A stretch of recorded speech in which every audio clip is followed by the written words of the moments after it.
one Swahili word, moja. I'm doing well. I know a few more of that, but... he had a translator. He didn't actually... Yeah, I didn't do it. It was translated. Yeah, okay. So, as we've been developing ideas, concepts, building up towards what kind of idea resources can we send your way, it's very helpful, it's essential for me to hear from you at this point. What do you see are the biggest topics, challenges, situations that as pastors you're facing, where you will be in a position to counsel, direct, and help others?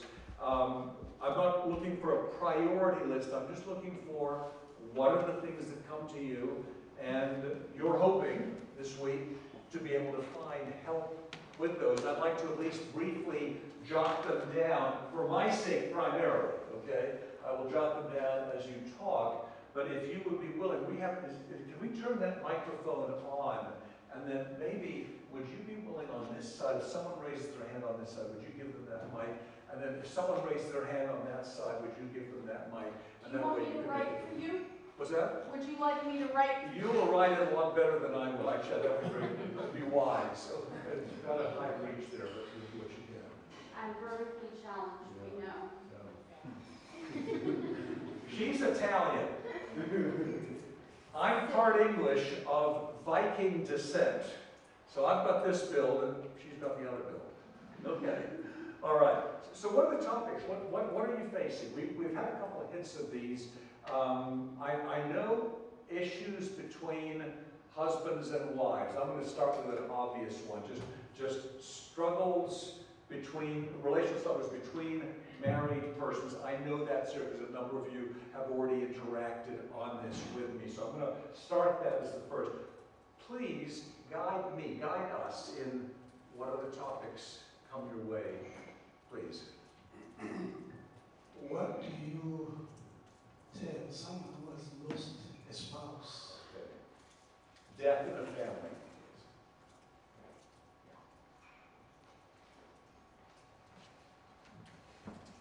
You take it back to the gentleman up there. Thank you. I want to ask about It's on. culture. We have a big problem in our churches these days about what is the real Christian wedding. Yeah. Because the Western wedding is really bringing a lot of problem in our churches. Thank you. That's excellent, because that's a big area. It's got to be a big area. So how would we put culture, like what is biblical versus what is just Western? Am I doing okay with that? Yeah. So. I would like to ask you something here about how can you advise on those children that are teenage age that got pregnancies, early pregnancies. Great. Pregnant teenagers. Yes. Okay, I'll get over to finish number 3. There was 1 second, and then we get a number 3 and it should go down to number 4. That's something we've dealt with a lot. So.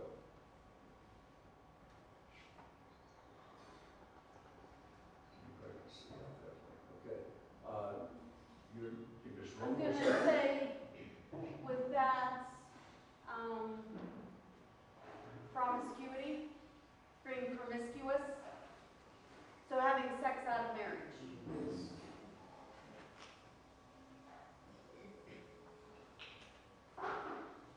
I'm saying sex out of marriage because I don't remember how to spell promiscuity.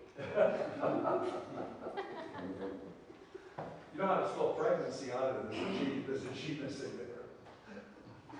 I do the same thing. So Where's the preg? Pregnant. Pregnant. There we go. All right. There we go. Who's next?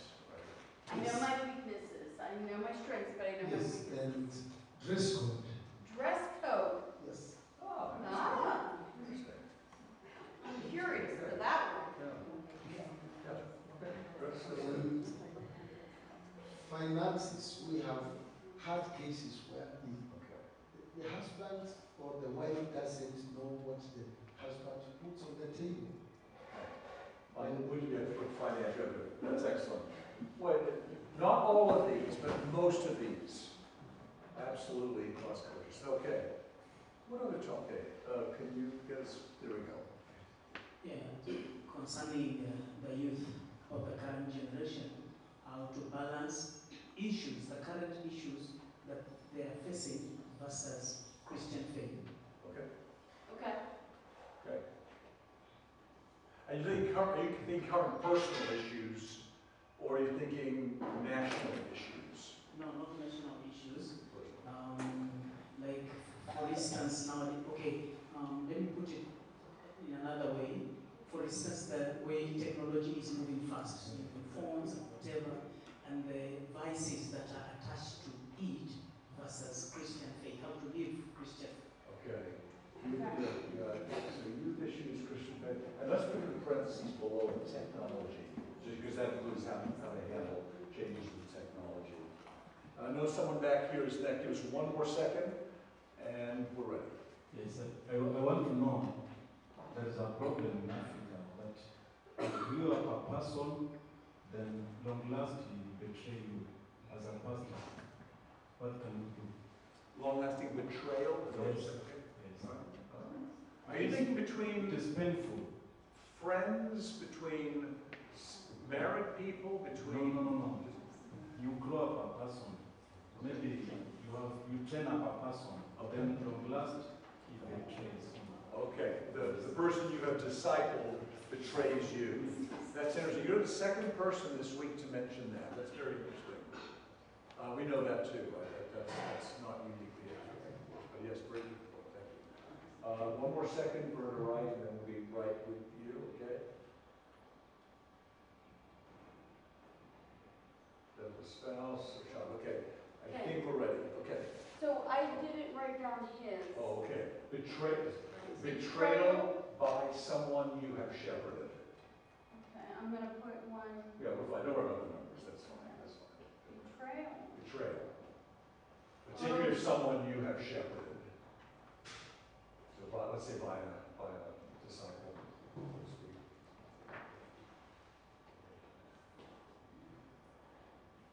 Let's make it more general. Someone you've helped. Someone you've helped. Okay. Yes. All right. Yeah. Is that okay? He said yes. Okay. And then back here. Mine is how to deal with people who've been sexually assaulted as children or even as adults. Sexual assault. Sexual assault, big issue. By the way, I may touch on it, but if you be around next week also, this will be something that's her area of trained specialty. So if I only barely touch on it, don't worry, she'll be back to it. So please, We will talk about sexual trauma. Yeah. Okay? And we will talk about some of the myths of sexual trauma and some of those ways that sexual trauma plays out. Very relevant, absolutely. To clarify, I have a certification in trauma counseling, and I work with men specifically, but I've also worked with females who have sexually offended. So I do treatment for not the victims, but for those people who perpetrated sexual crimes, so that they have the tools so they don't reoffend. Yeah, so good. Thank you. Other matters? Please, go ahead. Yeah, mine is just to know about the domestic violence between the parents and the children, especially in the polygamous family. And also you find nowadays, most of the children or the youth, they are being addicted in alcohol and many other things. How can you go about it? Domestic violence and Yep. I'll take the numbers out. Okay. Yes, very relevant, of course. Of course. Thank you.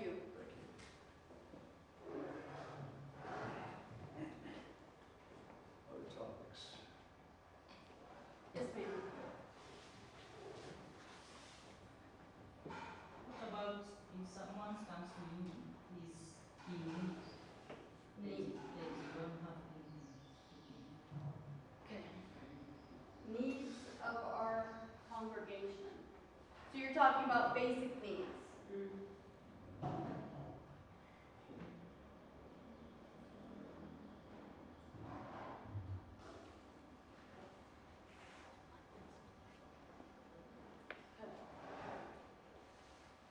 Yes, sir. Can you pass the microphone back there?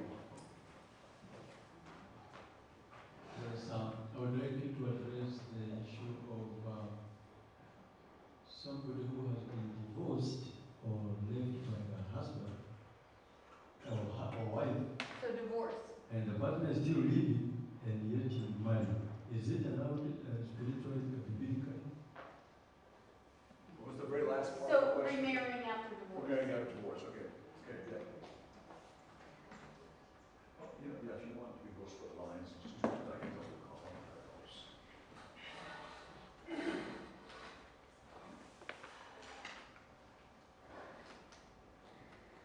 Let's see, looking like there. All right.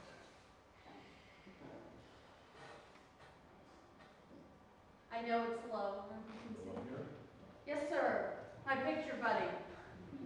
How can we deal with these issues of in-laws in marriages? In-laws and marriages. Ooh. That's a good one. You can pick your friends, but you can't pick your in-laws.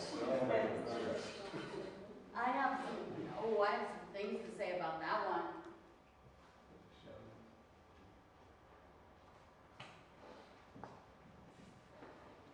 Anything else coming? Got a hand up there? Yeah, got a couple hands up back there. These guys over here. After you, back to her, okay? How to deal with the scenario. For example, when a pastor passes away, the elders or the leaders of the church chase the wife away simply because of leadership. How do you deal with that? They chase the wife away because Maybe they see like the wife will take over. oh, interesting. And someone said that yesterday too. Concerns with possibly a spouse taking over leadership. Oh. Leadership concerns. Leadership struggles, Yeah, let's. but you know, here's the thread, Regina. People are talking about like someone who, in effect, steals somebody else's ministry. Now that's kind of what you're describing.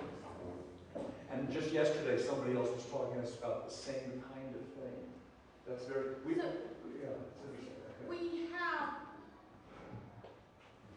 We have similar things, but it's maybe not the Not same. not the same, yeah. So we can address it, but I don't know if we can address it completely because of the cultural differences, but we'll try. And we'll try to look around and find more about that, because that's interesting and clearly relevant to your needs here. We have the next person. Single parenting in our churches today.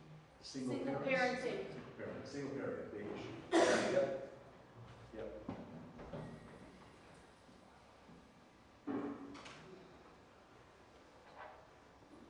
Regina, why don't you put, we can do a double column, just put a line. Just put parenting. Okay. See, when he writes in all capitals, you can read it too. He just doesn't do it all the time. Just on the right side, you tell me that. Yes, sir. She's Yes, back there.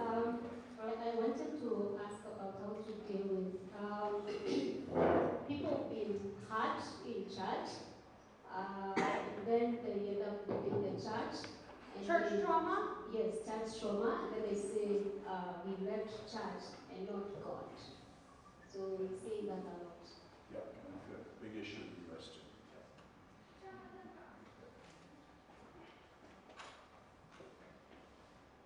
Please. I have two questions. I'm right. Not question, really. the issue of dating and courtship. Good. Dating and courtship. Yep. Jonathan has a rule about that. When we get to it, I'll tell you that it's a rule in scare quotes. And another one,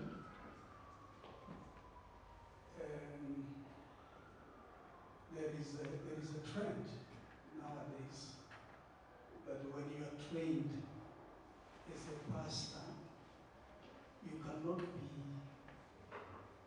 they can't ordain you until you officially do a wedding. Yes. Okay. Okay. So you're not officially pastor until you have done a wedding? Is that what you mean? Or I'm not quite hearing that right? No, if you just married, Okay. if you did not, your marriage did not, you didn't do a wedding. Okay. There wasn't a wedding. Oh, There's okay, no that you are not marriage married. certificate. Then you cannot be a pastor. Now you cannot be a pastor till you get that. So clarify for me. I'm not. So apparently, in other words, a single person cannot be a pastor. No, you are a pastor. Okay. But not yet married. You are married. Yes. You don't have a marriage certificate. You just married. Maybe Oh, traditionally. so no official certificate of Yes. marriage. No official certificate of marriage. Just put it that way. We have to talk about this because this is interesting. This is becoming a big question in the United States. Great question. Thank you. Okay. Sorry it took me a while to understand. Big issue in the U.S. It's becoming a big one. Yeah. No official marriage certificate. You know. Okay. Well, we can take care of all of these in about 20 minutes. Oh. No. I could take 20 minutes just on the in-laws topic. Gosh. This is an impressive list. Anyone else? By the way, if you need to add something later, we can, but anything else that come to mind right now?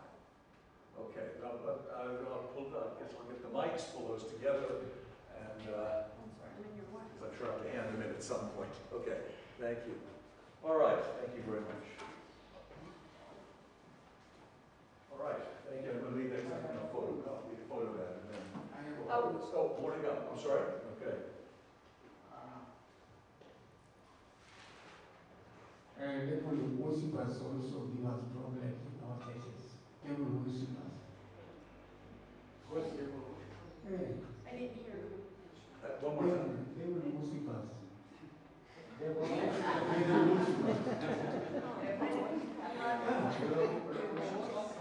Devil worshippers. Devil worshiper. Devil worshiper. Thank you.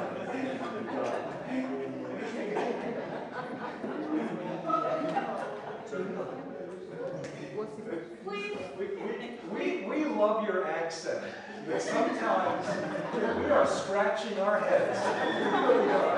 Thank you for your patience. as we I'm try. very sorry. And so, I actually have clients who are Satanists. And so this is a very real topic in the U.S. In fact, a county where my church is located, for years when we would get children into care, before I worked with adults, I worked with children who were adjudicated, a part of the legal system, were in trouble. And if there was any type of that worship, it came from this county. And this is part of that generational sin that I was mentioning earlier, and we can talk about it. Because that, we'll leave it at that for now, but yes, we can talk about it. Thank you. And she's got the next one. A couple of here. Children who are struggling with their separation or because of their parents. Okay, separation for parents?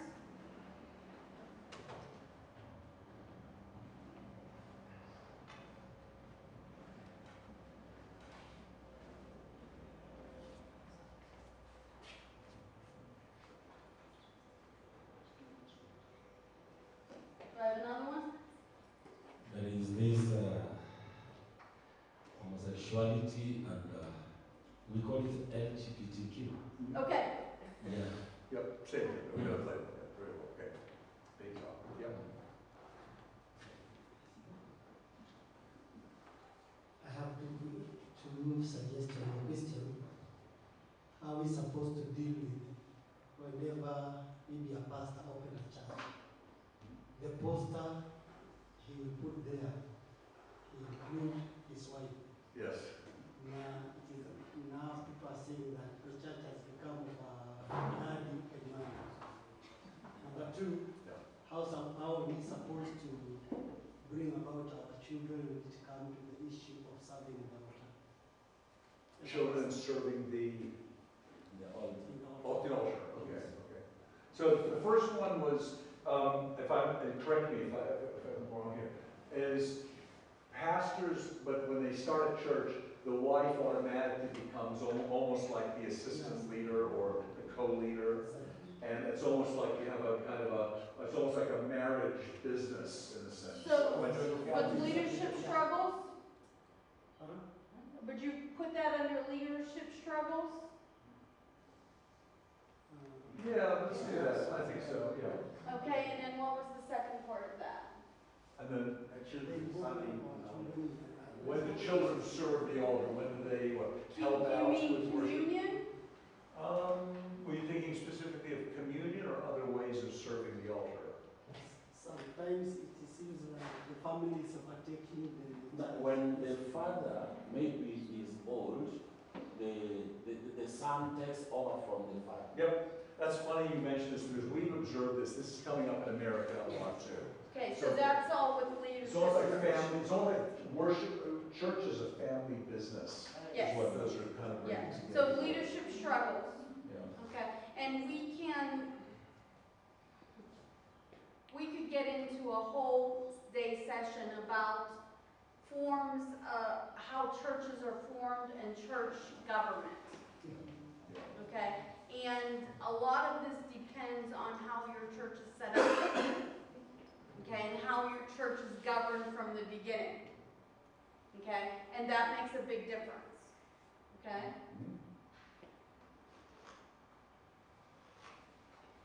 This is an excellent list. This is very, very, very helpful to us. How to do this. Okay. Okay. Yep. If a pastor is called, is the wife called or spaghetti also? Good question. Yeah.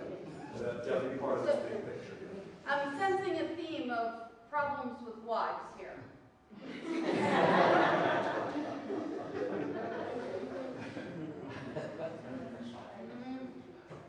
She has a solution to problems. You just carry handcuffs and you cuff somebody to a piece of furniture. That settles the issue, right? I've never cuffed somebody to a piece of furniture. So she claims. I've never.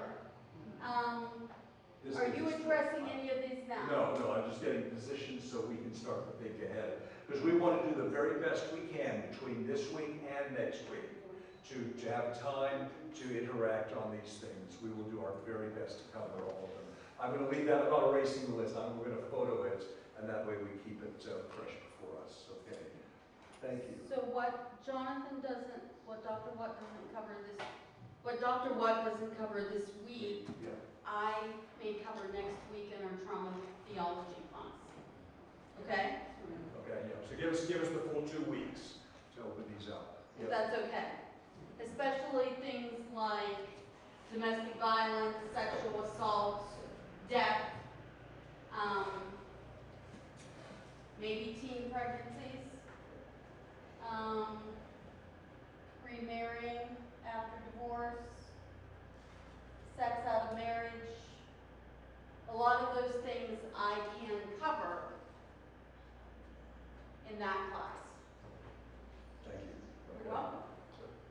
That's what I'm here to do. And probably as we talk, things will naturally come about. So let's, I want to just talk a little bit more about sort of problems, challenges, pain as a window into potential good things, but sometimes a very, very difficult and a challenging window to navigate. The fact is, and I've said this, I'm going to say it in other words, the fact is, if we did not have problems in life, if we did not have broken things in life, many of us would not mature very much.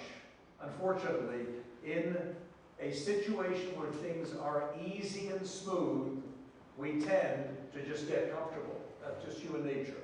Whereas when things are broken and messy, we're that much more determined to find a way through them, and then maybe to do better at something or see something better happen. I've got a couple of quotations I'd like to give you that I've collected over the years. They're short, but they get at a situation, kind of an experience, a quality of experience that is what I'm talking about. And I'm going to start with a very, very short, this is actually a short story narrative that comes from an American Air Force pilot who, during the 1960s, during a bombing run over North Vietnam, he was shot down and he was imprisoned for a number of years before eventually being released to come back to the U.S.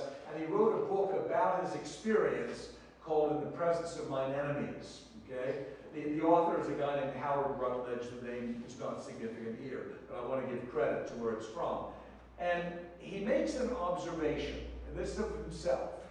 He says during his incarceration up in North Vietnam, he said, during the longer periods of enforced reflection, it became easier to separate things that are important from the things that are trivial.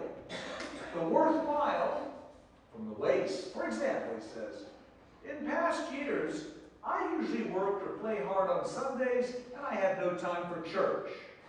His wife had encouraged him to join the family at church, but he was too busy. He said, I was too preoccupied to spend 1 or 2 short hours a week even thinking about really important things.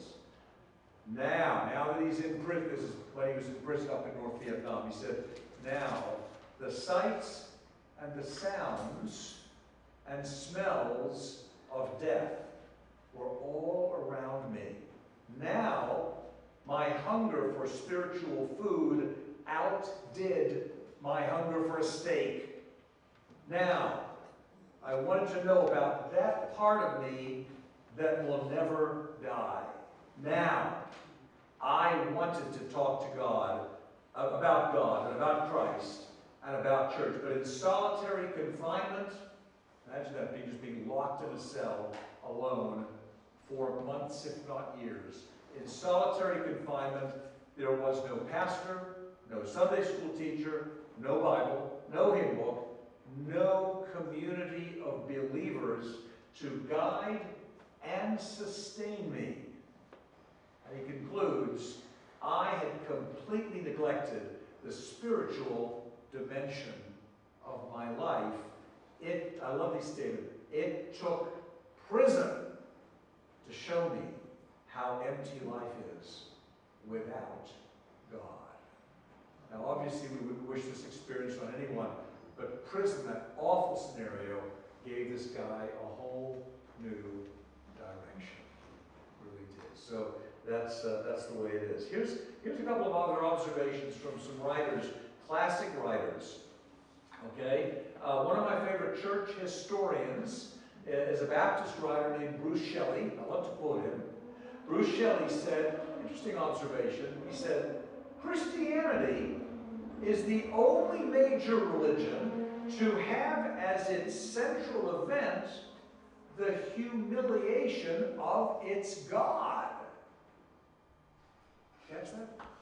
Has a central event the humiliation of its God.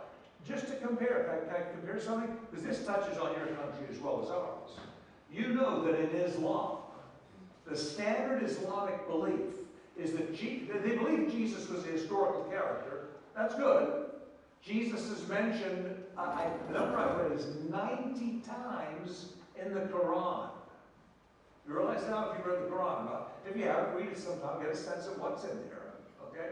Now, Jesus is mentioned. People who are Muslim officially believe in Jesus. Here's the problem. They do not believe that he died on the cross.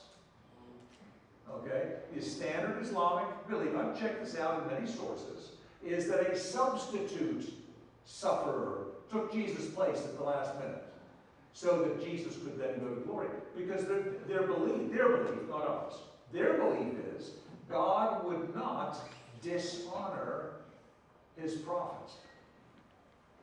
Christianity says the opposite. The Son of God suffered. was humiliated, was broken, was ridiculed, was rejected, and so forth. So we have an interesting faith where sometimes the way upward is actually the way downward, and the way downward is the way upward. Interesting. Well, anyway, keep on going. In a similar spirit, a writer, one of my favorite writers, by the way, a man named Philip Yancey, put this. He said, other religions ask humanity to rise above their pain, or perhaps to deny it altogether. But in Christianity, we don't rise above our pain. Rather, God descends into it. One of my favorite places to go, and I've taken many students there over the years, is the ruins of the town of Capernaum. You've all read about the town of Capernaum, right? You don't know about this from the Gospels. When Jesus is centering his public ministry, Capernaum is sort of the central place. He's keeps on going in and out of Capernaum. Whenever he travels, comes back to Capernaum. Capernaum was a fishing village at the very northern point of Lake Galilee. Okay? And the ruins are there. The archaeologists have excavated the ruins from what it looked like 2,000 years ago. It's a neat place to go to.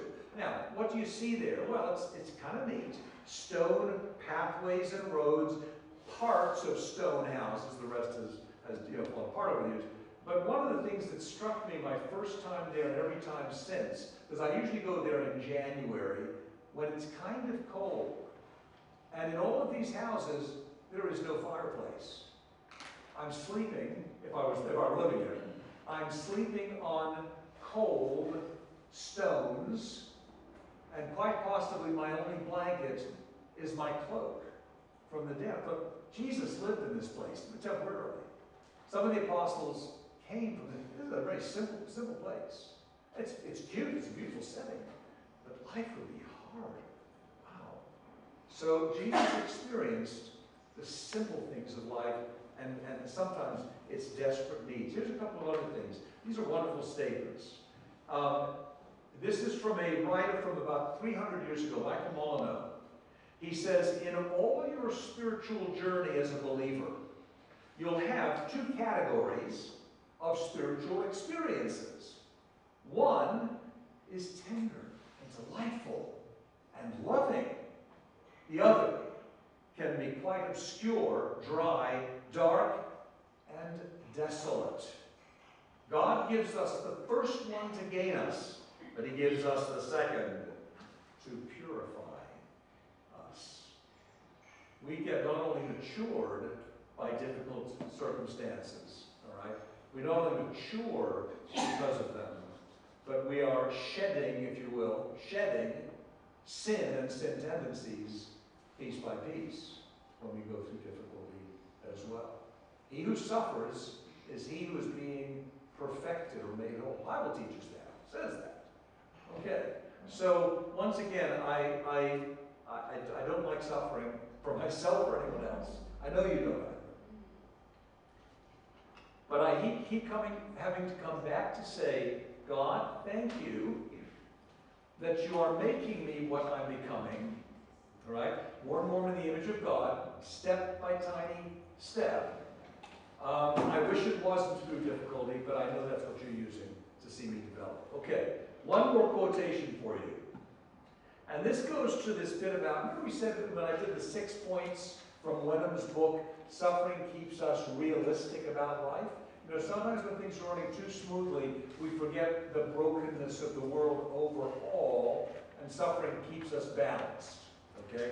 So here's a writer, the name is F.W. Faber, F-A-B-E-R, okay? And he put, very simply, there is seldom a line of glory written upon the earth's face, but a line of suffering runs parallel with it. There is seldom a line of glory, right, that is written upon the earth's face, but a line of suffering runs with it. Years ago, when I was in Boston, I lived just a 10-minute walk from Harvard University. I didn't go to Harvard. I just was living in the neighborhood and ministering there. And we had many Harvard students with us, worshiping in our church. over the years I was there. And among the students, there were many of them, but among the students were two Harvard men. They were getting their Juris Doctor, they were becoming lawyers from what probably is about the most prestigious law school in the world. Okay? These men were brilliant. I can say to their credit, they were humble men. They had their hands, their feet firmly on the ground. I love them. I love them. They were both married to some wonderful, wonderful women. And I often thought to myself back then, oh my goodness, wouldn't it be nice to be one of these two guys? I'd have it made. They would be graduating from law school. The rest of their life was going to be one amazing life. Now, here's what happened to both these men. Both men are having an amazing life in one sense. They're having very successful careers. This man over here, okay, I'm not giving names, but this man over here, he would go on to see his mother die at a young age of cancer and his sister get murdered. This man over here, among other things, would go on to see one of his children take her own life. Okay? In other words, they had everything. They didn't do something wrong. This is what happened in their lives. Just the way it was. So people have, well, too much is given, much is expected. But sometimes the much that is given is the line that involves some suffering as well. And many of us have to just say, as we grow older, we need to be realistic. This is what life is going to be. I had a conversation this is about half a dozen years ago, that happened accidentally. I was at a church, one of these annual church meetings where lots of people come together. And at the time, I was not only teaching at the college that I teach at still, but I was also teaching at the local seminary. And during the course of this week of meeting, I had conversations with about 5 or 6 different young men who had all been my students at the seminary, and they were all in their first year of the pastorate. And they didn't know I was having these conversations with each of them. But each of them said to me in the course of that week, I am struggling so bad with something right now in my very first year of the ministry, I think I'm going to leave by the next summer. All 6 of them said that. Their first year, maybe second year in the pastorate. Because now they were dealing not only with life with its brokenness in general, but do you realize by doing what you are doing, you have become a magnet to brokenness and other people's brokenness. Okay? And it's this good, bad news thing. The good news. It's usually where we want to be. I was going to say, I want to be in the middle of that. All right? There was a famous Christian pastor in the United States named Eugene Peterson, wrote a number of books on pastoring for pastors. And he retired a little bit early, but went on to teach at a seminary, so his full-time job was teaching. And one of his students asked him, what do you miss most about the pastorate? And his answer was, I miss the mess. And then he says this, I was reading his comments on his own post, he says, and then I paused and I asked myself, why did I answer that way?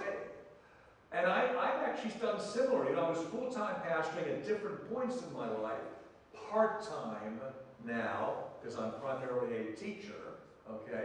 But people said, you miss the pastorate, and this is my wording. Yes, because I miss what I call the right to be there. Someone's having a happy day, I mean, they graduated, I get to be there at the party, right? Someone's getting married, I get to be there for the party. I already told you, I love cookie tables, right? If you want to bribe me, I don't need money, I just need cookies. That's the way to a man's heart, okay? When people were broken, I got to sit down with the family. When there was a funeral, I got to sit down with the family. When there was a baptism celebration, I was in the middle of it. So the right to be there, but the right to be there brings the message. Eugene Peterson, quite correct. Friends, I just want to acknowledge your experience and mine, and hers, okay? It's a wonderful place to be because we get connected in meaningful ways. Good news. But then we also have to have a set of skills, okay, and a set of awarenesses that if we don't have, we're going to be blindsided. And I'm going to illustrate it with a parallel situation. This doesn't involve pastors, but it does involve people who are administrative leaders of various institutions. Some years ago, I was attending a seminar. There's a very, very interesting book. I'll just reference the book. It's typical of Boundaries. The book's been out for many, many years. Two men who were psychologists, they happen to be Christian psychologists, wrote this book on boundaries, like learning healthy boundaries in life. And the one of them is holding a seminar for those of us who are either, some of us were pastors, but things like department chairs, administrative leaders, people who had responsibility over other people. And he was giving a brilliant seminar, and we were loving it. It was just fascinating listening to this guy. He had us eating out of his hands. It was a wonderful day. Like, we were just so excited. We were just saying, bring it on, bring it on. And as he was sort of interacting with us along the way, he suddenly stopped, and everything went quiet, and he said to us, you know what's wrong with you people? And we were all kind of shaken. What's wrong with us? Because he'd been answering some questions. He said, let me tell you what's wrong with you. He said, you assume that because you care for other people and love them, you're assuming that they feel the same way towards you. And sometimes they don't. Yeah, you're already done. Because you've already paid the price. And we'll be paying it again. I'm grateful when people who have been helped have loved me in return. I'll take that any day. People who thanked me, appreciated me, and so forth. I'll take that any day. But I've also had to brace myself, knowing that some of the people that I expended my effort for showed me disrespect, disregard, talked trash about me behind my back. And I was like, why? Well, because that's the way life is. So I'm just saying to you, I want to acknowledge our experience. I want to build up the best, of course. But we also have to be realistic. You know, one of my undergraduate students said to me not long ago, he said, do you encourage people to go into the ministry? I said, well, yes and no. Yes and no. I want to train people for the ministry, whatever that looks like. Okay? I want to encourage people to consider the ministry and see where it leads them. But I need to be careful not to push anybody into it. Because God is calling certain people to be in it. And some people, they have many gifts to give, but other ways will be probably the way God wants them to bring their gifts to the table. So drawing a line between ourselves and other people is essential. And sometimes, drawing our line between ourselves and God, we represent God in many ways, right? Paul even used the term, we're co-workers with Christ. That's a pretty high standing, great. But we are not Christ, and we did not die for some of these sins. We're a minister of that stuff, but we're not the doer of it. So this is the balancing act, right? Knowing what we can do and should do and may do. And then also realizing there are certain things we just need to step back a little bit and take a breather. So that brings that together nicely. Like I said, I'm going to keep this list. We'll take a photo of it, and we'll be working from it piece by piece in the days ahead. We'll do our best to pick up the pieces as we go along the way. Let me ask a question. Are there any, just any what I call housekeeping needs? We've got our pace now. We're 2 days into the course, and you've got a taste of what's coming. Are there any kinds of general functional questions or needs? By the way, is everybody remembering to sign in on the attendance sheet? If you've forgotten that, just remember, please, it's up here with the extra handouts and so forth. We will bring more of the small booklets. I don't see them right now. Yeah, that book, could you just hold that up? If anyone didn't get one of these, could you just hold it up so they can see? We'll get you these, including the QR code we mentioned. We'll get them in tonight with the luggage that's coming in and make those available tomorrow. Any other kind of sort of housekeeping needs or questions that you need to check with me on, or I should be hearing before we bring this together? Okay, could we have our musicians please lead us in praise before we close today?